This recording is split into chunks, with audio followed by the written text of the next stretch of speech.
terça-feira chuvosa em New Orleans, nos Estados Unidos. Um Boeing 737-300 está em descida final na direção do Aeroporto Internacional de New Orleans. A cerca de 16 mil pés, os dois motores repentinamente param de funcionar e deixam a aeronave sem qualquer fonte de energia. A maior parte dos instrumentos do painel se desliga. A tripulação só tem alguns minutos para pousar a aeronave e de repente começa uma chuva de granizo muito forte. Os próximos minutos vão definir se vamos ver uma das maiores histórias da aviação ou apenas mais um desastre com dezenas de vítimas. Essa é a história do voo 110 da TACA Airlines. Eu sou o comandante Cefas e você está no Bora Voar. O voo 110 da TACA Airlines entre San Salvador, em El Salvador, e a cidade de New Orleans, nos Estados Unidos, com uma escala em Belize, estava previsto para durar um pouco mais de 2 horas. A aeronave era um Boeing 737-300 totalmente novo, que a TACA tinha recebido há apenas algumas semanas. Havia 38 passageiros a bordo e 7 tripulantes. O comandante era Carlos Dardano, de 29 anos de idade. Dardano pilotava desde os 16 anos de idade e já havia acumulado impressionantes 13.410 horas de voo. Junto com ele estava o copiloto Dionísio Lopes, outro piloto também muito experiente, com mais de 12 mil horas de voo. Havia também um terceiro tripulante, um piloto que estava em treinamento nessa nova aeronave chamado Arturo Soleil. Quando uma nova aeronave é introduzida numa frota já existente, é muito importante verificar como ela está funcionando e como estão seus procedimentos operacionais. Mas este não foi o primeiro dia em que esta tripulação voou nesta aeronave em particular. Eles haviam sido escalados para voar exatamente a mesma rota no dia anterior. Mas no dia anterior eles encontraram um problema com a aeronave. Eles fizeram a escala em Belize e quando foram religar a aeronave, os motores simplesmente não ligaram. Eles tiveram que cancelar o voo e chamar os mecânicos para entender o que estava acontecendo. Acontece que a aeronave havia ficado parada muito tempo antes da entrega e a bateria acabou estragando. Então os mecânicos simplesmente retiraram a bateria velha e substituíram por uma bateria totalmente nova, o que se tornou um ponto muito importante no voo do dia seguinte. A TACA Airlines costumava operar o 737-200, uma aeronave que, apesar do sucesso comercial, haviam sido vendidas 1.114 aeronaves desse modelo, já era considerada antiga.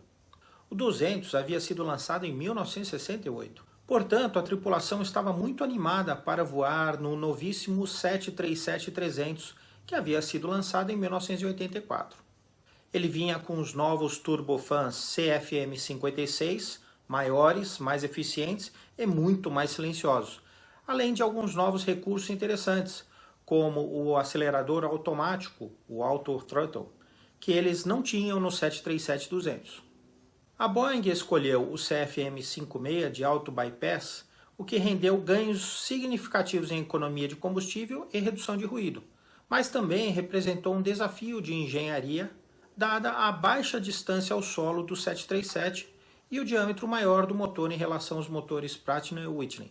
A Boeing resolveu o problema reduzindo o tamanho da entrada de ar, colocando o motor à frente da asa e movendo os acessórios do motor para as laterais, fazendo com que o motor ficasse com uma entrada de ar um pouco achatada na parte de baixo. Em outro vídeo eu vou falar um pouco mais sobre a evolução dos motores a jato. No dia do incidente, a tripulação estava preparada para o voo e sabia que estava voando para uma área onde poderia encontrar potenciais tempestades. Mas o voo seguia normalmente. Eles fizeram uma breve escala em Belize, decolaram normalmente e subiram até a altitude de cruzeiro de 35 mil pés. Enquanto estavam em cruzeiro, o comandante Dardano convidou alguns passageiros para visitar a cabine, só para mostrar essa maravilha tecnológica que era o 737-300. Eles abriram a porta, deixaram os passageiros entrar e tirar fotografias. Hoje isso parece incrível, mas naquela época era muito comum. Eu mesmo me lembro de ter visitado a cabine de um avião quando eu era criança. Pensa num piloto raiz. Aquele tipo de piloto que parece que nasceu com combustível de aviação no sangue. Ele cresceu voando, veio de uma família de pilotos e voava desde quando era criança, sentado no colo do seu pai, que também era piloto. Ele obteve suas licenças o mais cedo que pôde, assim que completou 16 anos. Ele também começou a voar comercialmente muito jovem, e é por isso que ele conseguiu acumular 13 mil horas de voo com apenas 29 anos de idade. Mas em 1979, quando tinha 20 anos, Carlos Dardano passou por um incidente muito sério.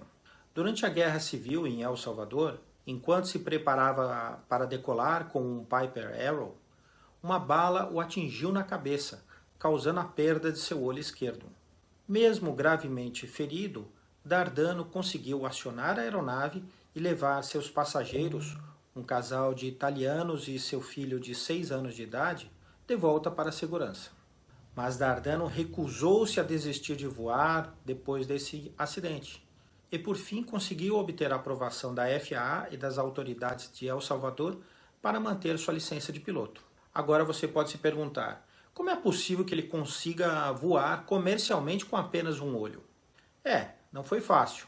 Ele teve que fazer o que chamamos de voos de teste funcionais. Depois de cerca de 3 meses, eles permitiram que Dardano mantivesse seu CMA de primeira classe, não apenas em El Salvador, de onde ele era originário, mas também nos Estados Unidos, porque na época ele morava em New Orleans. À medida que a tripulação se aproximava do Top of Descent, o ponto na rota onde a aeronave começa a descer, a tripulação tira os passageiros da cabine e começa a executar os procedimentos de aproximação para pouso em New Orleans. No Brasil, a gente chama esse ponto de ideal de descida. Aliás, se você tem curiosidade para saber como o piloto pode calcular de uma maneira bem fácil o ideal de descida, assista esse vídeo aqui no canal. À medida que Dardano e Lopes preparavam o 737 para a descida, eles começaram a ver algumas tempestades aparecendo no radar meteorológico. O radar meteorológico do 737-300 era de última geração. Um radar meteorológico geralmente tem uma antena situada no cone do nariz, bem na frente da aeronave. Essa antena de radar envia pulsos que refletem em coisas como chuva, granizo, gelo e neve. O radar meteorológico mede quantos pulsos estão voltando e quanto tempo levou para eles retornarem. E com base nisso, pode formar uma imagem da densidade da precipitação que você tem pela frente e também a que distância ela está. Na tela do radar você verá uma imagem como essa. Uma chuva leve será representada como verde. Uma chuva um pouco mais forte fica âmbar. As tempestades aparecem em vermelho. As áreas livres de qualquer tipo de precipitação ficam pretas. Então o 737 começou a descer. A cerca de 30 mil pés, eles entraram em uma camada de nuvens. Pouco antes de entrar nas nuvens, eles seguiram o procedimento padrão. Colocaram os interruptores de ignição dos motores em modo contínuo e ligaram o anti-ice do motor. Normalmente, a própria chama dos motores é suficiente para manter os motores funcionando, mas em condições de formação de gelo, eles podem se apagar. Então, o procedimento normal é manter os interruptores de ignição ligados. Assim, constantemente o motor solta uma faísca dentro do motor. Se ele apagar, imediatamente volta a ligar sozinho. Enquanto descem em direção a New Orleans, eles veem na tela do radar que há pelo menos 2 grandes tempestades à frente. Eles entram em contato com o controle de tráfego aéreo de Houston e pedem que desviem para o leste para contornar essas tempestades. O controle autoriza o desvio a critério. Isso quer dizer que os pilotos podem desviar o quanto acharem necessário. Não há restrições. Eles só precisavam avisar quando estivessem de volta na proa de New Orleans. Analisando a tela do radar, Dardano e Lopes veem que entre as tempestades tem uma área preta, pela qual eles poderiam navegar com segurança. Então eles decidiram seguir essa rota. Uma coisa importante sobre os radares meteorológicos é que eles podem ser uma maravilha tecnológica, mas não são perfeitos. E assim, se você tiver uma tempestade muito forte à sua frente, muitos dos pulsos de radar voltarão, por isso que fica vermelho na tela do radar. Mas existe um probleminha. Você não conseguirá ver o que está por trás dessa célula vermelha. Isso é o que chamamos de sombra do radar. Então isso significa que se você tem, como eles tinham nesse caso, duas grandes células de tempestade e então uma área preta entre as duas, eles podem achar que tem um caminho livre pelo meio. Mas assim que eles se colocam entre as duas células, eles percebem o erro. Atrás dessas duas células iniciais há um núcleo vermelho muito maior e que agora eles estão completamente cercados. Eles têm células à esquerda e à direita e não tem outra alternativa a não ser voar para dentro desta tempestade. Ao fazerem isso, quase imediatamente encontram uma turbulência muito forte. Tão forte que eles mal conseguiam ver os instrumentos do painel à sua frente. Logo depois começa uma chuva de granizo, também muito forte. Menos de 1 minuto depois de entrar nessa tempestade, ambos os motores apagam. Você pode estar se perguntando como os motores apagaram na chuva. Eles não são testados para poder suportar uma chuva muito forte? Essa é uma excelente pergunta, porque o processo de homologação de aeronaves modernas é extremamente rigoroso. Os motores CFM56, que foram instalados no novo 737-300, foram certificados para consumir quase 4 vezes a quantidade de água esperada que os motores estavam ingerindo naquela tempestade, e ainda assim continuaram a operar. No entanto, verificou-se que houve uma omissão crucial no que diz respeito aos testes e certificação destes motores, porque os engenheiros que fizeram este teste presumiram que a água e o granizo agiriam da mesma forma. Portanto, eles nunca testaram como esse motor realmente funcionaria se houvesse granizo. Eles usavam mangueiras de incêndio e disparavam água direto no motor. A água atingia as pás do ventilador, a água era centrifugada em direção ao duto de desvio e para longe do núcleo de motor. Mas com granizo não funcionava assim. Devido ao peso do granizo, eles não eram centrifugados. Em especial em baixa potência, o granizo seguia direto para o compressor e apagava o motor. Foi isso que aconteceu no TACA 110. E os dois motores apagaram simultaneamente. Mas aí tem um outro problema. Com a parada dos motores, a aeronave perde toda a energia elétrica. Então eles estão agora em severa turbulência, com ambos os motores desligados, com a cabine no escuro, o painel de instrumentos desligado, exceto pela infinidade de avisos de emergência. Mas é nessa hora que o comandante Dardano mostra toda a sua experiência. Ele continua a pilotar a aeronave, mesmo estando muito desorientado devido à forte turbulência. Ele olha ao redor da cabine para ver em que pode confiar. O 737-300, quando ele perde energia elétrica do gerador, vai para a sua fonte reserva, que é a bateria. Aí a importância da bateria nova que eles tinham colocado na aeronave no dia anterior. Uma bateria nova no 737-300 dura cerca de 30 minutos. A bateria foi construída para acionar alguns dos sistemas mais críticos. Isso significa que eles têm instrumentos básicos, alguma iluminação de emergência para a cabine e alguns outros sistemas. O 737 não possui o gerador eólico, mas ainda é possível pilotar a aeronave. Então o comandante Dardano olha para seu minúsculo horizonte artificial de backup que funcionava com base na energia da bateria e ele usa esse pequeno instrumento para ter certeza que a aeronave mantém as asas niveladas. Isso é tudo que ele pode fazer neste momento. Mas o mais importante é que ele se ateve ao essencial. Aviate, navigate, communicate. Depois de se assegurar que a aeronave está sob controle, Dardano agora começa a acionar os colegas na cabine. E a forma com que ele faz isso é mais uma vez um perfeito exemplo de CRM, Crew Resource Management, muito antes desse conceito estar em moda. Mais uma prova do talento nato do comandante Dardano. O comandante começa dizendo: perdi ambos os motores. Inicialmente, tanto o copiloto Lopes quanto o piloto em treinamento, o comandante Soleil, acham que ele está brincando. Somente depois que Dardano mostra que não há nenhuma resposta do motor, quando ele avança a manete de potência, é que eles percebem a gravidade da situação. Então Dardano diz: arruma esse negócio aí. Tentem fazer um dos motores funcionar. Numa situação como essa, a primeira coisa que o piloto tem que fazer é recorrer ao checklist de emergência. Mas os motores à reação eram considerados extremamente confiáveis. E até essa data, a indústria nunca tinha imaginado que 2 motores poderiam apagar ao mesmo tempo. Por isso, Simplesmente não existia checklist para reacionamento em caso de perda de 2 motores simultaneamente. Assim, o copiloto e o comandante em treinamento no assento auxiliar tinham que tentar dar partida nos motores a partir de seu conhecimento básico da aeronave. O comandante Dardano está concentrado em pilotar a aeronave, enquanto seus 2 colegas agora tentam ligar os motores. Inicialmente, eles tentam ligar os motores utilizando o princípio do moinho de vento, quando você usa a velocidade da aeronave para girar as pás da turbina para dar partida no motor. É mais ou menos como pegar um carro no tranco, mas não funcionou. Tinha muita água dentro do motor. É possível também que a velocidade não fosse alta o suficiente. Geralmente é necessário mais de 300 nós para fazer isso. E nessa hora, eles estavam na velocidade de melhor planeio, abaixo de 200 nós. Então eles perceberam que precisavam de outra coisa. Eles precisam da unidade de potência auxiliar, o APU. O pequeno motor que fica lá na parte traseira da aeronave. Graças à bateria nova, eles conseguem acionar a APU. Imagine a situação.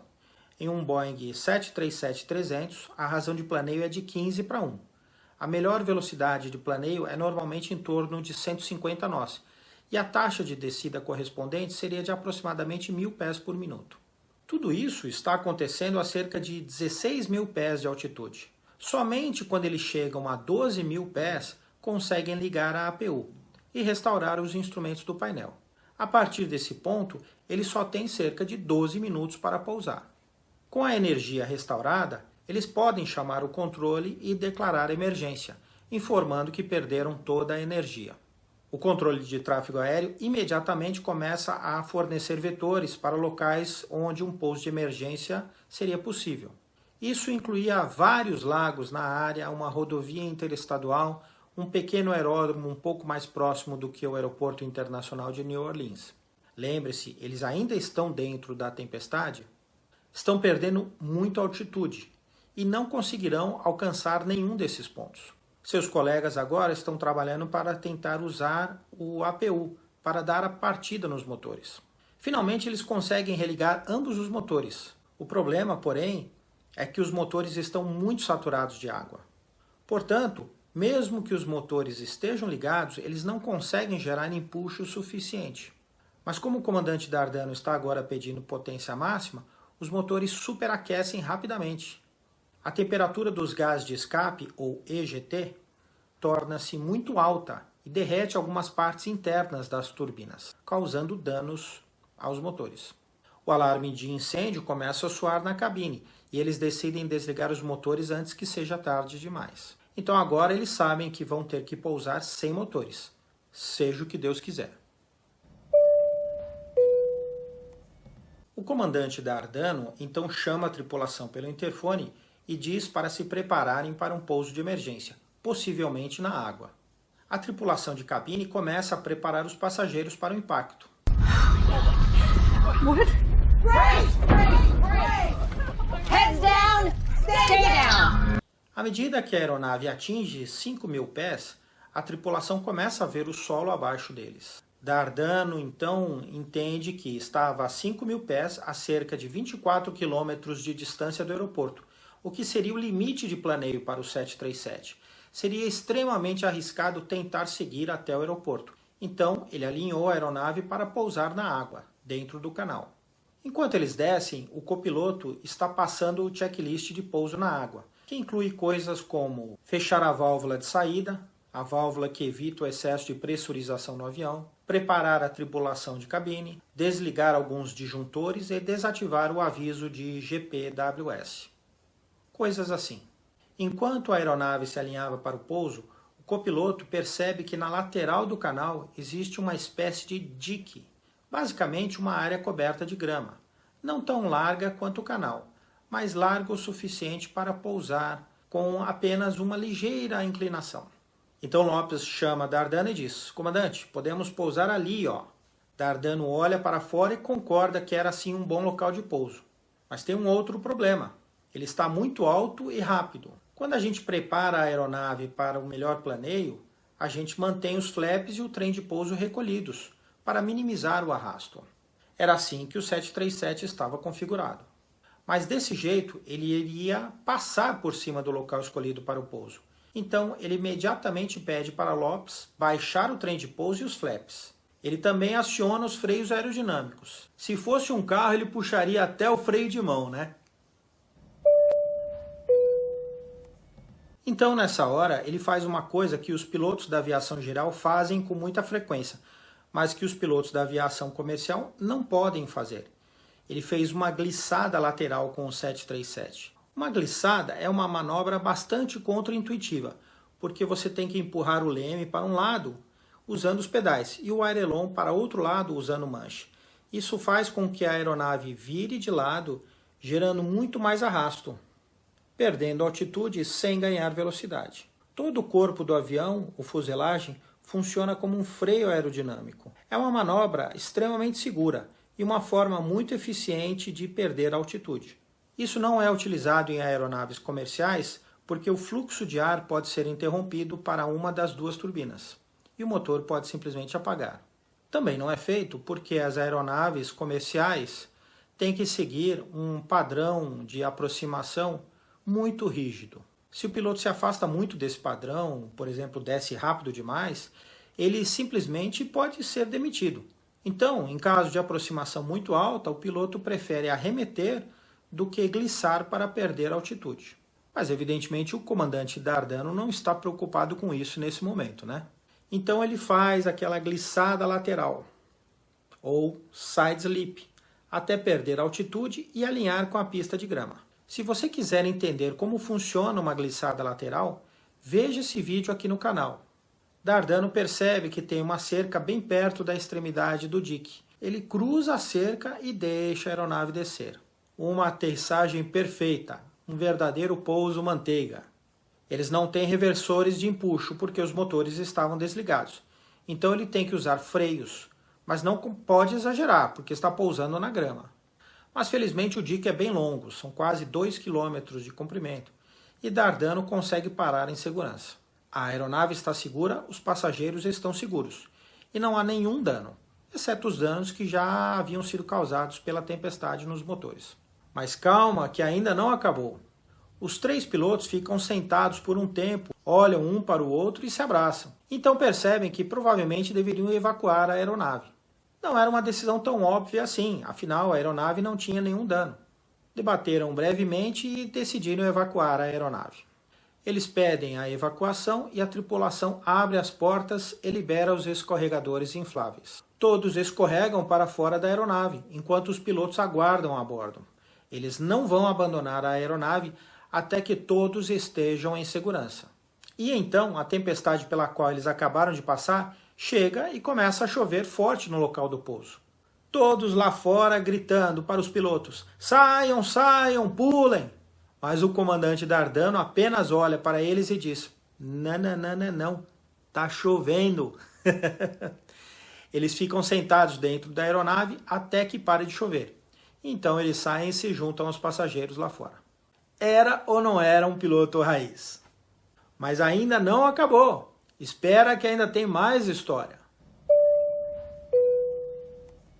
Após o pouso, os representantes da Teca Airlines tinham um dilema. Como eles vão tirar esta aeronave deste dique? Inicialmente eles pensaram que a melhor maneira de fazer isso seria desmontar as asas e colocar toda a aeronave em uma barcaça junto com as asas e então levá-la pelo canal até um local onde pudesse ser remontada e reutilizada.